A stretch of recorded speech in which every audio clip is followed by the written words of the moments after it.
भाव योगी संत नंद लाल की असीम असीम जय जयकार हो। असीम असीम जय जयकार हो।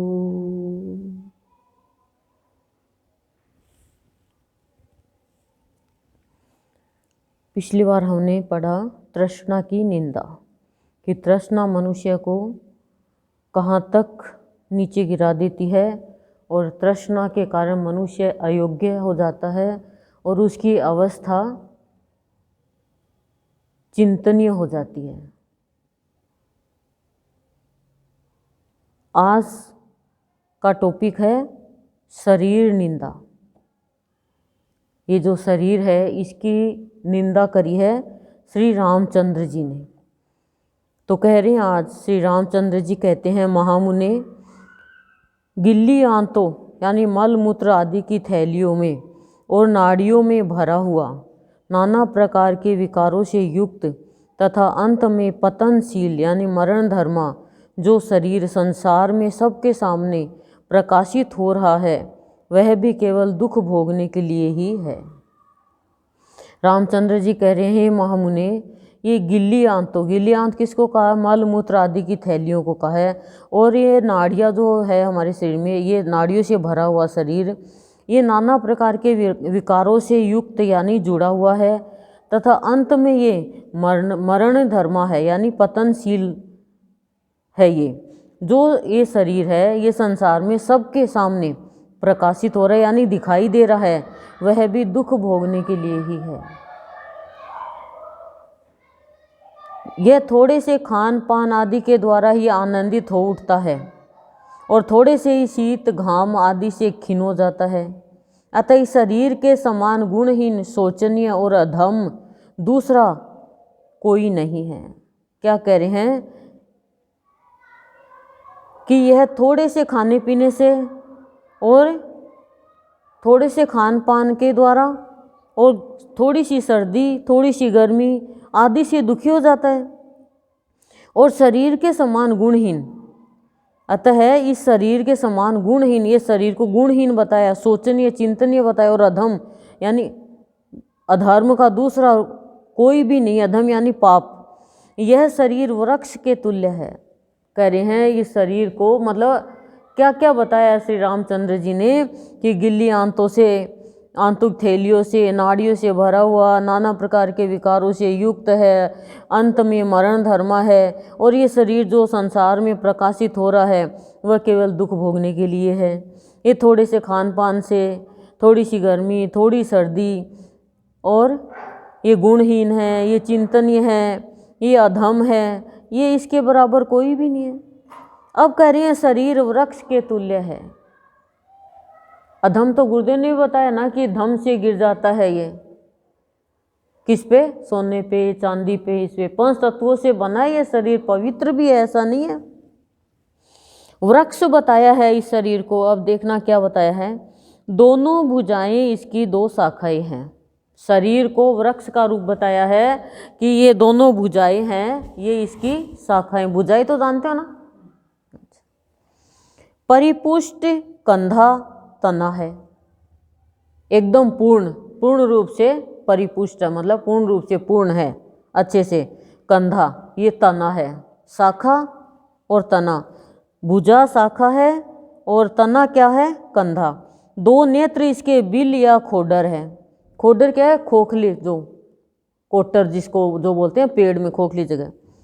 2 नेत्र ये बिल है, बिल बोल दो चाहे खोखली जगह बोल दो, ये क्या है? नेत्र। मस्तक का स्थान इसका बड़ा भारी फल है। वृक्ष के फल लगता है ऊपर, ये मस्तक है, ये फल है इसका, वृक्ष रूपी पेड़ का। यह दांत रूपी श्रेणीबद्ध पक्षियों के बैठने के लिए स्तंभ के समान सुंदर आधार है।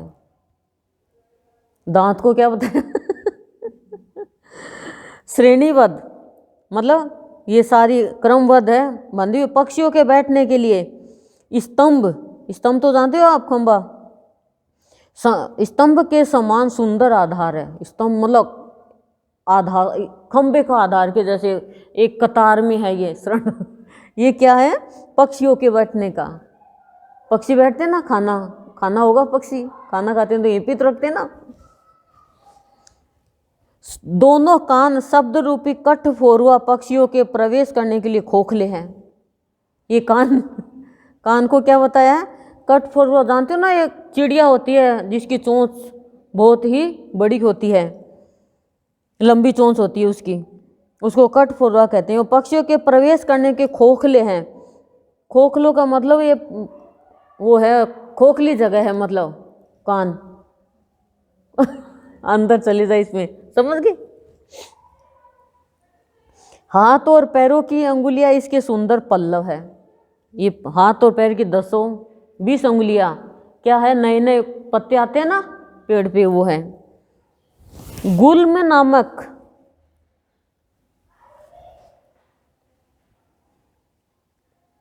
नामक पेट का रोग ही इस गुल्म नामक रोग ही इस पर फैली हुई लताएं। गुल्म है एक पेट का रोग है ये, अथवा झाड़ियां है। गुल्म नामक रोग ही इस पर फैली हुई लताएं अथवा झाड़ियां हैं। और गुल्म क्या है? पेट का रोग। और पेट का रोग ये मतलब अजीब सा ही रोग होता है, ये मान के चलो आप, पेट का रोग बोलते हैं जिसका गुल्म की बीमारी होती हो। यह कर्म करने के लिए पंचभूतों के समूह से संगठित हुआ है। बोला ये कर्म करने के लिए 5 भूतों से, 5 तत्वों से संगठित हुआ है ये शरीर। जीव तथा ईश्वर रूप पक्षियों ने इस पर अपने घोंसले बना रखे हैं। जीव और ईश्वर रूप घोंसले ने, पक्षियों ने इसने घोंसले बना रखे हैं इसके ऊपर, शरीर के ऊपर। ये घोंसले हैं सारे, आंख, नाक, ये सब बताए, कान। दांत रूपी केसरों से सुशोभित, केसर जो होती है ना फूलों में निकलती है, उससे तो सुशोभित है। उत्पत्ति विनाशशील तथा मंद हास्यमय विकास से युक्त हर्ष रूपी फूलों द्वारा यह शरीर वृक्ष सदा अलंकृत होता रहता है। शरीर के अंग बताइए हैं कि दांत रूपी केसरों से सुशोभित, उत्पत्ति और विनाशशील, मतलब आना, उत्पन्न होना और विनाश होना, तथा मंद हास्यमय विकास से युक्त हर्ष रूपी फूलों द्वारा ये शरीर वृक्ष सदा अलंकृत होता रहता है। सुंदर कांति ही इसकी छाया है। छाया को बताया सुंदर कांति। यह देह रूपी वृक्ष जीव रूपी पथिकों का विश्राम स्थान है। कि ये देह रूपी जो वृक्ष है ये जीव रूपी पथिकों का विश्राम स्थान बताया, यानी आराम का स्थान। इसे हर जीव का मतलब, इसे किसका आत्मीय कहा जाए और किसका पराया, कि इसे किसको तो अपना कहे और किसको पराया कहे। इसके ऊपर आस्था और अनास्था ही क्या हो सकते? बोले इसके ऊपर न तो आस्था और न अनास्था।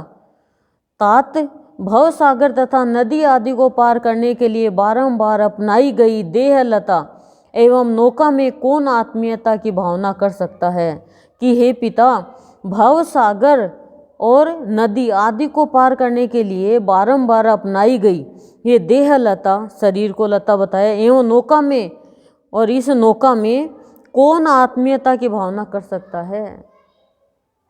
कौन अपनापन की, अपने रिश्ते की भावना रखता है? जहाँ रोम रूपी असंख्य वृक्ष उगे हुए हैं। रोमकूप को, जो हमारे कितने रोमकूप हैं, असंख्य वृक्ष बताइए रोमकूप को, जो इंद्रिय रूपी बहुसंख्यक गड्ढों से भरा हुआ है। इंद्रिया है ये बहुसंख्यक बताइए, अनेक गड्ढे बताइए इनको, भरा हुआ है। जो उस देह रूपी निर्जन वन में कौन विश्वस्त यानी निर्भय होकर रह सकता है? बोले इस देह में कौन निर्भय होकर रहेगा? हर वक्त डराते रहेंगे तो। जो संसार रूपी वन में उगा और बढ़ा है, ये संसार वन बताए, इसमें उगा और बढ़ा, जिस पर चित्त रूपी चंचल वानर उछलता कूदता रहता है। चित्त को क्या बताया? वानर, चंचल वानर उछलता कूदता रहता है। चित्त कभी कहाँ उछला कभी कहाँ उछला। जिसका प्रत्येक अवयव विषय चिंतन रूपी मंजरी से अलंकृत है। जिसका प्रत्येक भाग विषय चिंतन रूपी मंजरी तो जानते ना, ऊपर आती है पतली पतली, उससे सजा हुआ है। महान दुख रूपी घुनों के लग जाने से जिसमें सब और छेद या घाव हो गए। कि महान दुख रूपी घुन जानते हो, इल्ली घुनिया जो होता है, घुन है, वो इसके लग गया दुख रूपी घुन, और जिसे सब और छेद और घाव हो गए। इसके किसके? चित्त में। जो तृष्णा रूपिणी सर्पिणी का घर है, तृष्णा रूपी सर्पिणी, सांप नहीं सर्पिणी बताओ, उसका घर है, जिस पर कोप रूपी कौवे ने घोंसला बना रखा है। अंधकार ने यानी गुस्से ने घोंसला बना रखा है। किसने? कौवे ने। जिसमें मंद मुस्कान रूपी पुष्प प्रकट होते और खिलते हैं। मंद मुस्कान रूपी पुष्प खिलते भी है, कभी तो मुस्कुराते हैं, कभी खिलते हैं। इसीलिए जिसकी बड़ी शोभा होती है, इसलिए जिसकी बड़ी शोभा होती है शुभ और अशुभ यानी सुख और दुख, जिसके महान फल है। सुंदर कंधे और बाहें जिसकी शाखाएं हैं, अंगुलियों से युक्त हाथ रूपी पुष्प गुच्छों के कारण जो बड़ा सुंदर जान पड़ता है। प्राणवायु रूपी पवन के स्पंदन से जिसके संपूर्ण अवयव रूपी पल्लव हिलते रहते हैं, जो समस्त इंद्रिय रूपी पक्षियों का आधार है। सुंदर घुटनों से युक्त शरीर का निचला भाग जिसका तना है, जो बहुत ऊंचा है। यौवन की कांति रूपी छाया से युक्त होने के कारण जो सरस प्रतीत होता है। काम रूपी पथिक जिसका सेवन करता है। मस्तक पर उगे हुए बड़े बड़े केश कलाप जिस पर जमे हुए तिनकों के समुदाय है। अहंकार रूपी गिद्ध जिस पर घोंसला बनाकर रहता है, जो भीतर से खोखला यानी छिद्र युक्त है। नाना प्रकार की वासना रूपिणी जटाओं के जाल का उद्गम स्थान होने के कारण जिसे काटना अत्यंत कठिन है, तथा परिश्रम रूपी शाखा विस्तार के कारण जो वीरस यानी रूखा दिखाई देता है, वह शरीर रूपी वृक्ष मुझे सुखद नहीं प्रतीत होता। ऐसा शरीर है, बोला मुझे सुख देने वाला नहीं लगता। ये क्या है? सुख और दुख है, वो तो इसके महान फल है। और सुंदर कंधे और बाहें शाखाएं हैं। अंगुलियों से युक्त हाथ रूपी पुष्प गुच्छों के कारण, हाथ है अंगुलियां है, इनको बोला हाथ को गुच्छा, हाथ और अंगुलियों को पुष्प का गुच्छा बताया, इनके कारण जो बड़ा सुंदर जान पड़ता है। प्राणवायु रूपी पवन के स्पंदन से, इन्हें हिलने से जिसके संपूर्ण अवयव रूपी यानी जिसके सारे अंग या हमारे जो अंश है वो अवयव रूपी पल्लव यानी जो नए नए पत्ते आते हैं, ऐसे ये अंग है वो हिलते रहते हैं। जो समस्त इंद्रिय रूपी पक्षियों का आधार है। कह रहे हैं सारी इंद्रिय रूपी पक्षियों का, इंद्रियों को पक्षी बताया, इनका आधार ये शरीर है। सुंदर घुटनों से युक्त शरीर, कह रहे हैं सुंदर घुटनों से युक्त ये शरीर, निचला भाग ये तना है, घुटनों से नीचे का भाग जो बहुत ऊंचा है। यौवन की कांति रूपी छाया से युक्त है, बोले जवानी की कांति रूपी छाया से ये युक्त है, जुड़ा हुआ है। और सरल प्रतीत होता है, सुहावना प्रतीत होता है। काम रूपी पथिक मतलब काम ना का पथिक जिसका सेवन करता है। मस्तक पर उगे हुए बड़े बड़े केश जिस पर जमे हुए तिनकों के समुदाय, बोले तिनकों का एक समुदाय बताया है। किसको? केश को। अहंकार रूपी गिद्ध जिस पर घोंसला बनाकर रहता है, ये इसके अहंकार रूपी गिद्ध बताया अहंकार को, जो भीतर से खोखला, एकदम खोखला, बोला कुछ भी नहीं है। नाना प्रकार के वासना रूपणी जटाओं का जाल उद्गम स्थान होने के, बोला नाना प्रकार की वासना रूपी जटा इसके अंदर है, उसका जाल बना हुआ है। और उद्गम स्थान मतलब उसके बनने का स्थान, उत्थान का स्थान है, जन्म का स्थान है, और इनको काटना बड़ा कठिन है बोले। तथा परिश्रम रूपी शाखा विस्तार के कारण, कि परिश्रम बहुत करते हैं, उस परिश्रम की शाखा है उसका विस्तार होता जा रहा है और उसके कारण वह रूखा दिखाई देता है। क्या? ये बाल है जो, वह शरीर रूपी वृक्ष मुझे अच्छा नहीं लगता, सुख देने वाला नहीं लगता, बोला ऐसा ये शरीर है। मुने शरीर अहंकार रूपी गृहस्थ का विशाल ग्रह है। कह रहे हैं ये मुने, ये शरीर है, ये अहंकार रूपी गृहस्थ का विशाल घर है, ये अहंकार की गृहस्थी है बोले इसमें। यह गिरकर सदा के लिए धरती पर लौट जाए अथवा चिरकाल तक स्थिर बना रहे, इससे मेरा क्या प्रयोजन है। कह रहे हैं ये चाहे गिरकर सदा के लिए धरती पर लौट जाए या ये लंबे समय तक स्थिर बना रहे, मेरा इससे कोई मतलब नहीं है मेरे को। जहाँ इंद्रिया रूपी पशु कतार बांधकर खड़े रहते हैं, बोले अब इंद्रियों को कभी पशु बता रहे हैं, कभी इंद्रियों को क्या बता रहे हैं, कह रहे इंद्रिया रूपी पशु है, ये कतार बांधकर खड़े हो रहते हैं। तृष्णा रूपिणी ग्रह स्वामिनी बारंबार, कह रहे हैं तृष्णा है वो ग्रह की स्वामिनी बन गई और बारंबार बार बार घर आंगन में डोलती फिरती है। गृहिणी डोलती है, ऐसे तृष्णा डोलती फिरती है घर के अंदर, घर की मालकिन हो रही है। तथा जिसके समस्त अवयवों को आसक्ति रूपी गेरू आदि के रंग से रंगा है, जिसके सारे अंगों को आसक्ति रूपी यानी मोह माया से भरा हुआ और गेरू रंग से इसको रंग दिया है, यह शरीर रूपी ग्रह मुझे अभिष्ट नहीं है, कि शरीर रूपी घर मुझे पसंद नहीं है।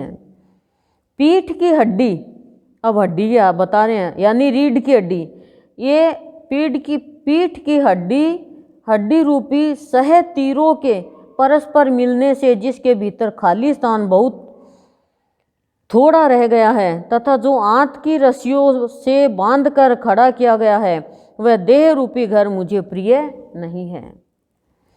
जिसमें सब और नस नाड़ी और आंतों की रस्सियां फैली हुई है, आंतों रस्सियां बताई है, नस नाड़ी आंतों को, जिसे रक्त रूपी जल से बनाए गए गारे के द्वारा लिपा गया है। समझ गए, रक्त से में भरकर गारा जानते हो ना, मकान बनाते हैं, उससे लिपा गया है। तथा बुढ़ापा रूपी चूने से जिस पर सफेदी की गई है। बुढ़ापे को चूने से, बुढ़ापे में सफेद हो जाते हैं ना बाल वाल सब। सफेदी की गई, वह देह रूपी घर मुझे अभिष्ट नहीं है, मुझे अच्छा नहीं लगता। चित्त रूपी भृत्य ने नाना प्रकार के अनंत चेष्टाओं द्वारा जिसकी स्थिति अत्यंत सुदृढ़ कर दी है तथा मिथ्या और मोह है, ये दो जिसके बड़े बड़े खंबे हैं, वह देह रूपी ग्रह मुझे प्रिय नहीं है।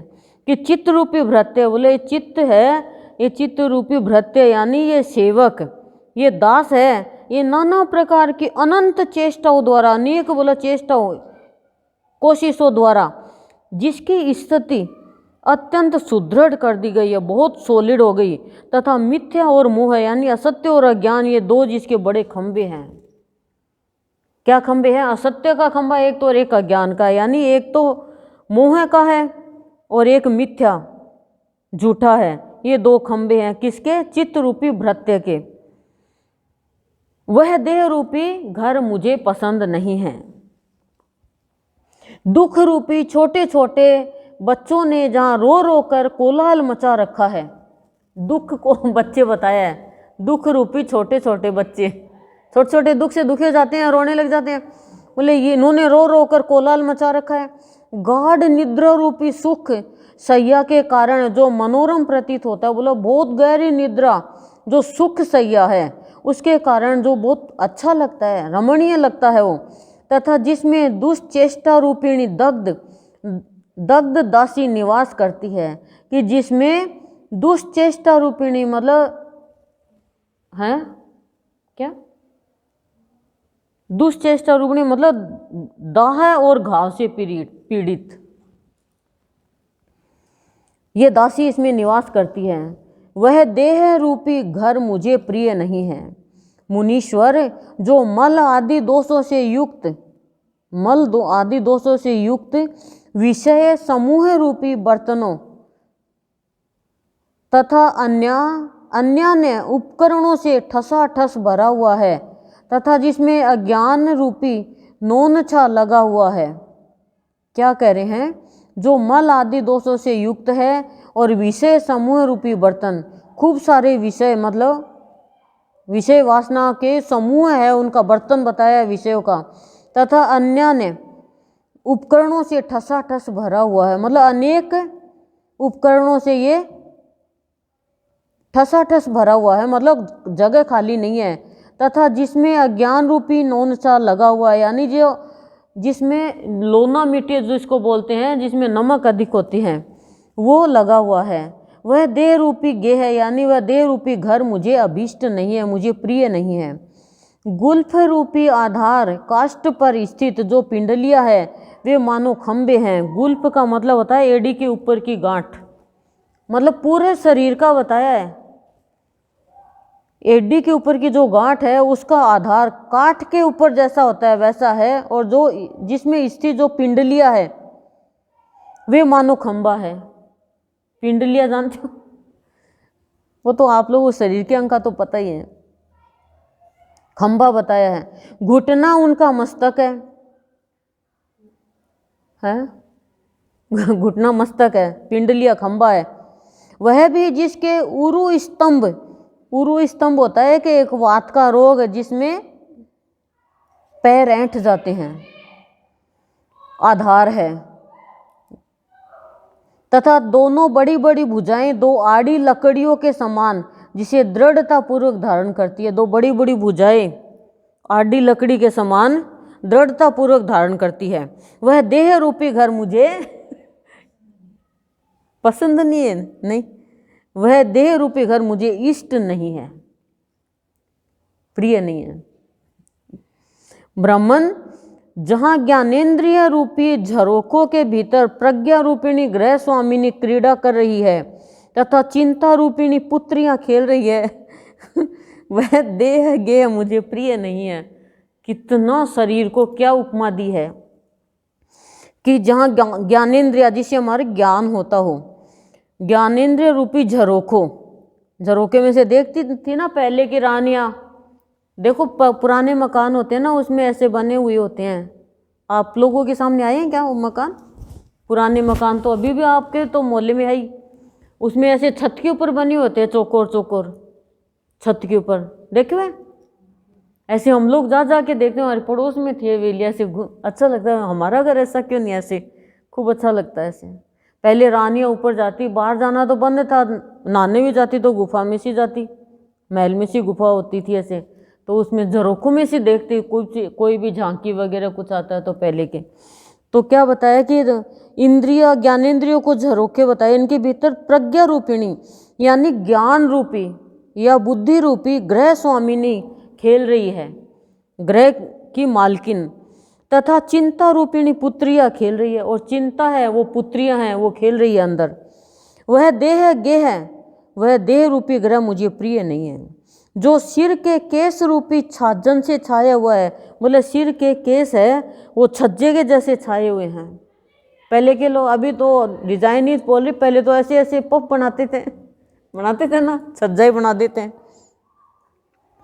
कान रूपी शोभाशाली चंद्रशालाओं से सुशोभित है तथा कुछ लंबी अंगुली रूप काष्ठ चित्रों से सुसज्जित है। वह शरीर रूपी ग्रह मुझे प्रिय नहीं है। क्या बताया? कान रूपी शोभाशाली, कान है इसको शोभाशाली बताया है। चंद्रशालाओं से सुशोभित है यानी शीतलता से, तथा कुछ लंबी अंगुली रूप काष्ठ चित्रों से सुशोभित है, काठ के चित्रों से सुशोभित है अंगुली रूप। वह शरीर रूपी ग्रह मुझे प्रिय नहीं है। जिसके समस्त अंग रूपी भित्तियों के समूह में रोम रूपी घने जौ के अंकुर उगे हुए हैं, और जहाँ पेट का गड्ढा कभी भरता नहीं, ऐसा देह रूपी गेह मुझे पसंद नहीं है। कि जिसके समस्त अंग रूपी, सारे अंग रूपी भित्तियों यानी दीवार, अंग को दीवार रूपी समूह में रोम रूपी घने जौ के अंकुर उगे हुए हैं। जौ जानते हैं ना, और जहाँ पेट का गड्ढा कभी भरता ही नहीं, पेट को एक गड्ढा बताया है, उस गड्ढे में कितना भी डालो कभी भरता ही नहीं। ऐसा देह रूपी गेह मुझे पसंद नहीं है। देह रूपी गेह मुझे नहीं चाहिए। जिसमें नख रूपी मकड़ियों का निवास है, नाखून को मकड़ी बताया है। जहाँ भूख रूपी कुतिया निरंतर शोर मचाए रखती है, सारे दिन भों भों करती है, ये दो ये दो ये दो, कितनी सारी चीज खा लो फिर भी मांगते ही रहते हैं। तथा जिसमें भयानक शब्द करने वाली प्राणवायु सदा चलती रहती है। ऐसे देह गेह की प्राप्ति मुझे प्रिय नहीं है। जहाँ श्वास प्रश्वास के रूप में वायु के वेग का निरंतर भीतर बाहर आना जाना लगा रहता है और जिसकी इंद्रिय रूपी खिड़कियां सदा खुली रहती है, इंद्रिय रूपी खिड़कियां खुली रहती है, सांस का आना जाना लगा रहता है, वह देह रूपी घर मुझे कभी इष्ट नहीं है। जिसके मुख रूपी दरवाजे पर जीविया रूपिणी वानरी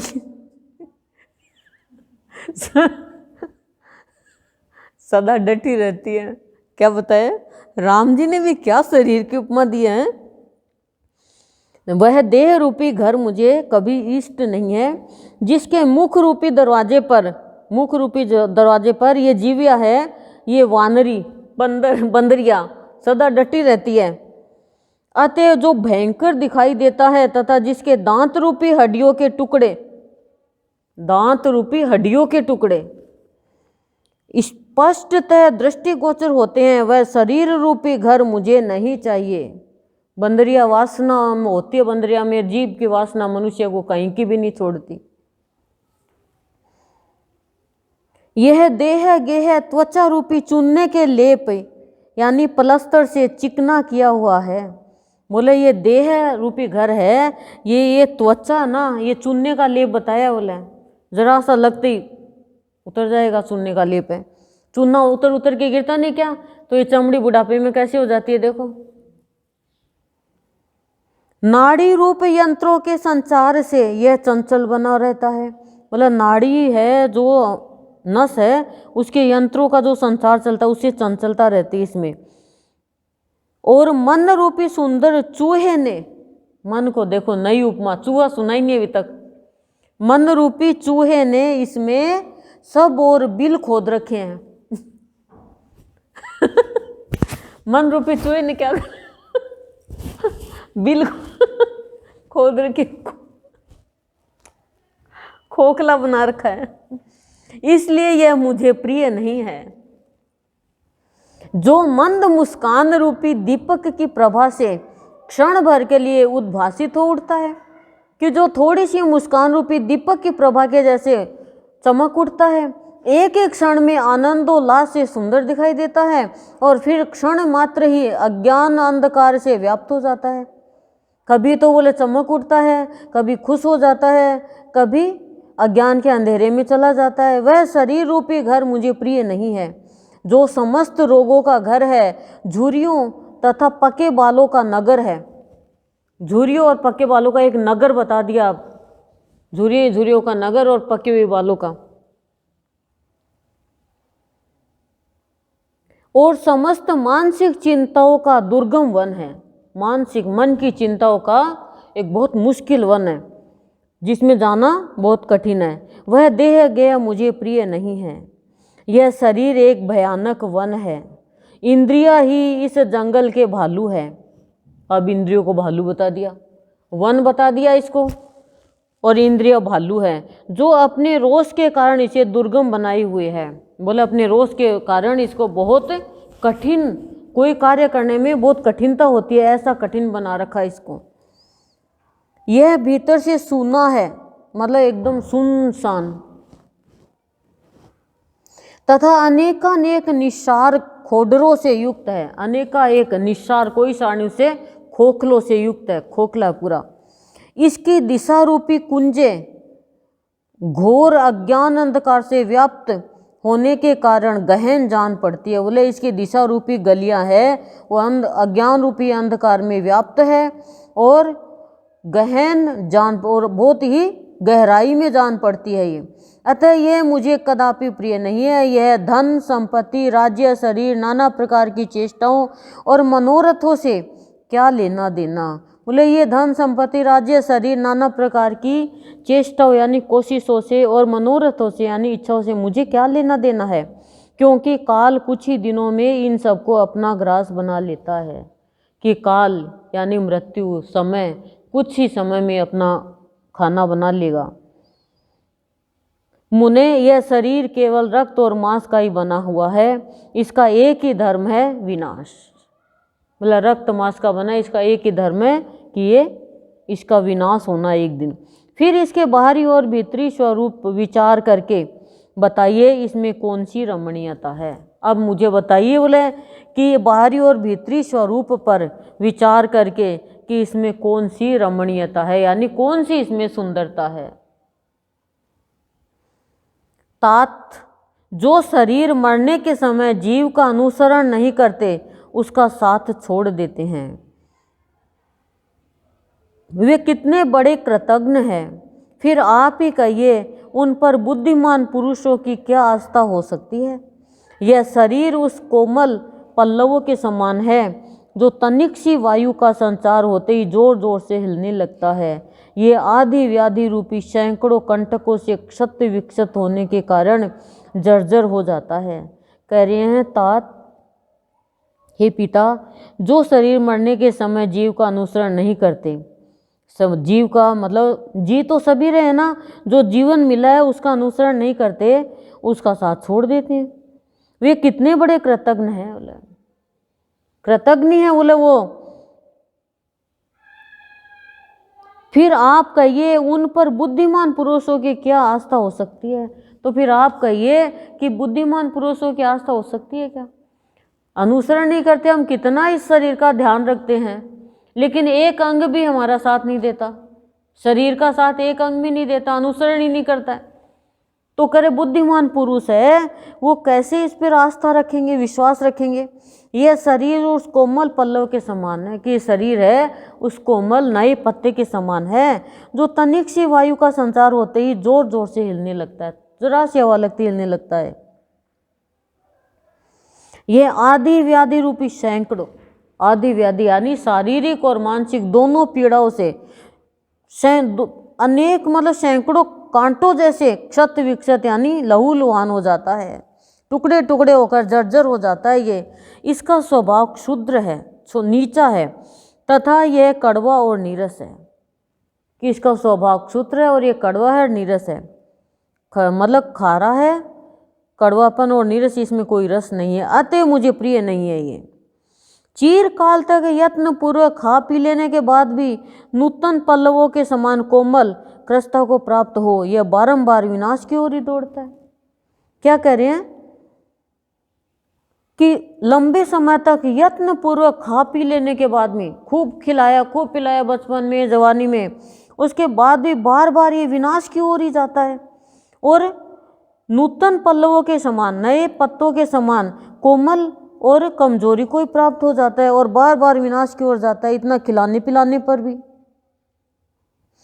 दीर्घ काल तक लोगों पर अपना प्रभुत्व स्थापित करके, यानी लंबे समय तक लोगों पर अपना स्वामित्व प्रभुत्व स्थापित करके धन संपत्ति का सेवन करने के बाद भी न तो यह ऊंचा उठता है और न स्थिरता कोई प्राप्त होता है।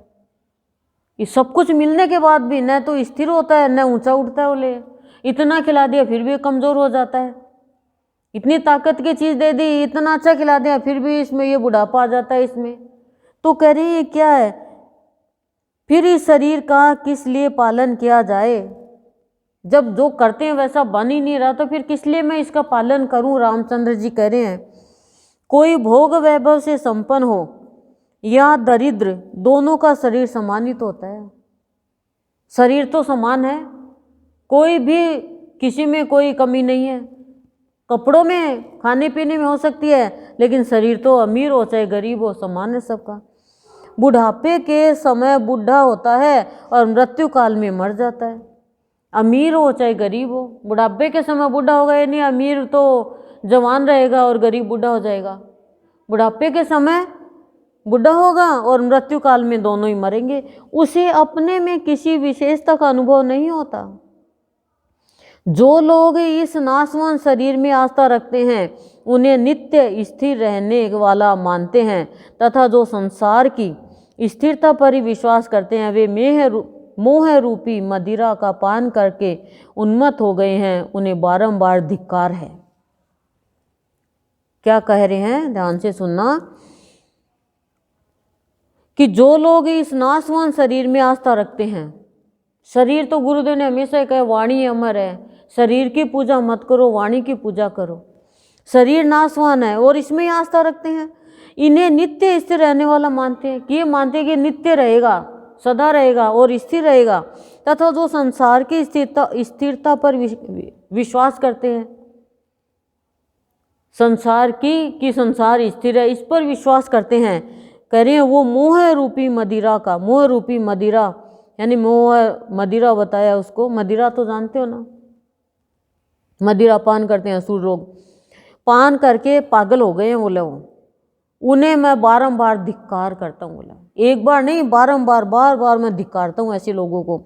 मुने मैं न तो इस शरीर का कोई संबंधी हूँ और न शरीर हूँ, करे न मैं तो इस शरीर का संबंधी और न मैं ये शरीर हूँ, मैं शरीर नहीं हूँ बोले, मैं तो आत्मा हूँ, न यह शरीर मेरा है और न मैं ही यह शरीर हूँ, बोले न तो ये शरीर मेरा और न मैं शरीर नहीं हूँ। तभी यही तो ज्ञान है, ब्रह्म ज्ञान।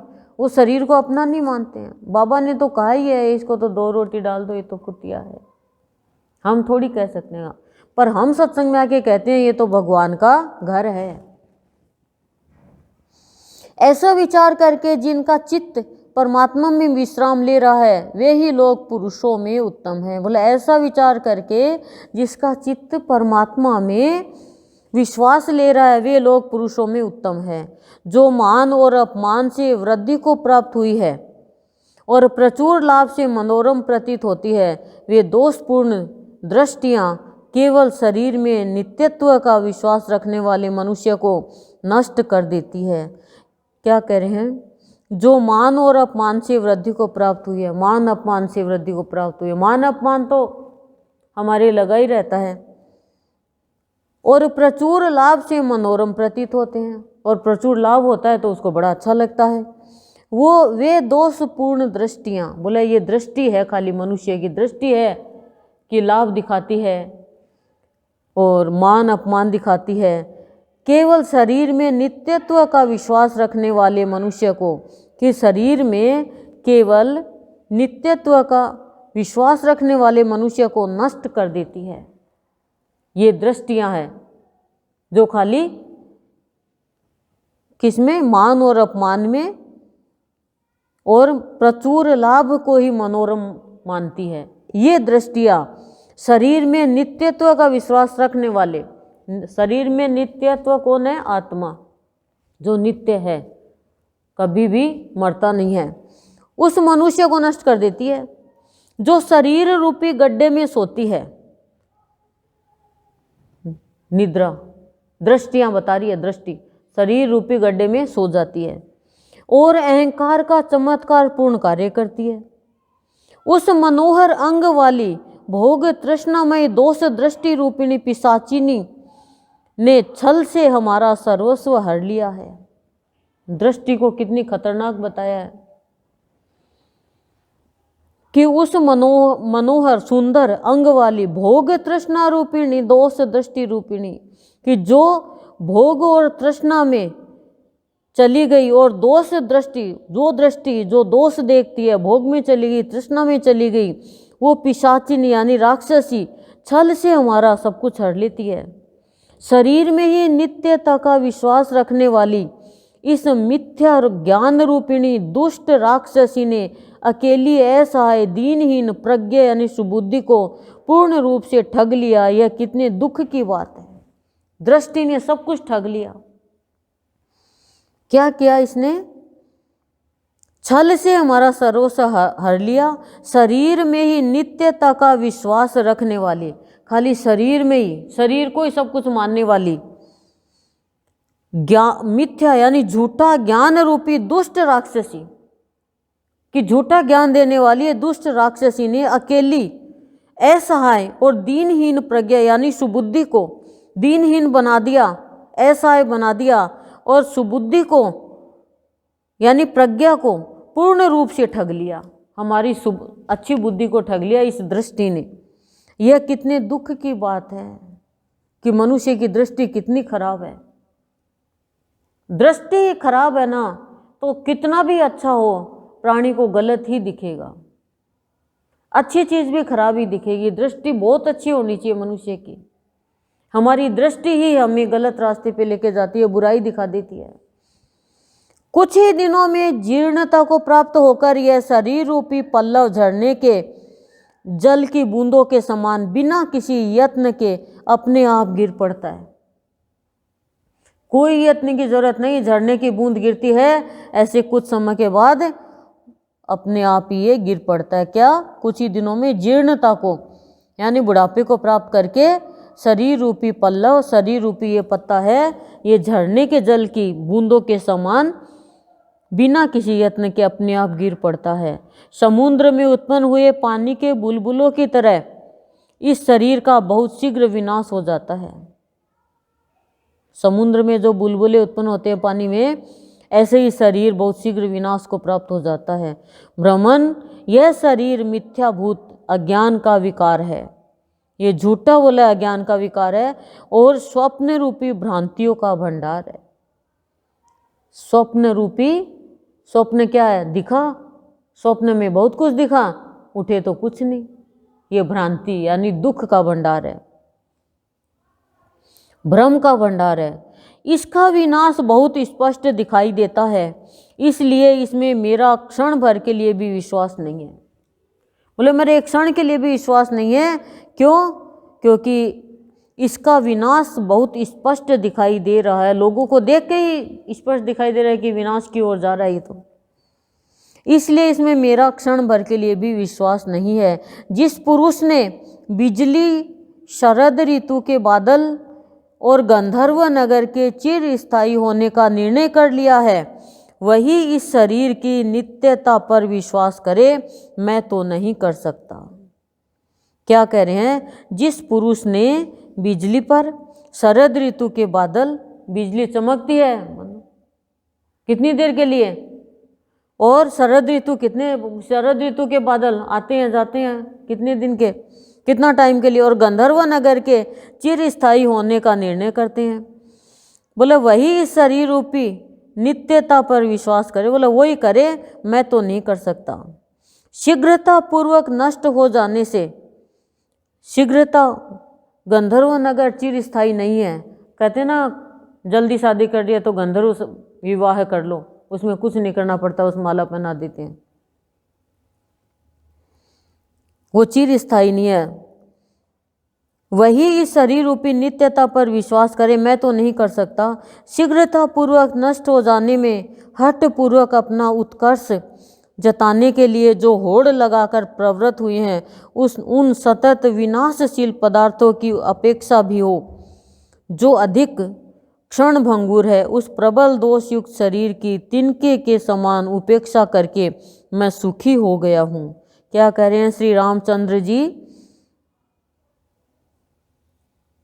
कि शीघ्रता पूर्वक नष्ट हो जाने में, मतलब तुरंत खत्म हो जाने में, नष्ट हो जाने में, हठ पूर्वक अपना उत्कर्ष यानी जिद्द से जो अपनी श्रेष्ठता को जताने के लिए होड़ लगा रखा है और उसी में प्रवृत्त हो गया यानी लीन हो गया, मतलब शीघ्रता से नष्ट हो जाने वाले शरीर को हठ पूर्वक अपने आप को श्रेष्ठ जताना यानी अपनी प्रशंसा दिखाना, उसकी होड़ में लगा हुआ है और उसी में रत है, तो करें उन सतत विनाशशील पदार्थों की अपेक्षा। बोले उस सतत जो विनाश की ओर लेके जाने वाले पदार्थ है, उनकी अपेक्षा भी जो अधिक क्षण भंगुर है, उनके कंपेयर में, अपेक्षा मतलब इसकी अपेक्षा ये सही है, ऐसे कंपेयर, तुलना, पदार्थों की तुलना में जो अधिक क्षण भंगुर है, उस प्रबल दोष युक्त शरीर की तिनके के समान, उस प्रबल यानी बहुत बल भरा हुआ जो दोष से युक्त शरीर है, उसको तिनके के समान उपेक्षा करके मैं सुखी हो गया हूं। तिरस्कार करके उपेक्षा, अभी आया था ना अपने अमृतवाणी में भी, उसकी उपेक्षा, उसका तिरस्कार करके, उसका अपमान करके मैं सुखी हो गया हूं। ये कह रहे हैं श्री रामचंद्र। ठीक है। ओम शांति शांति प्रशांति।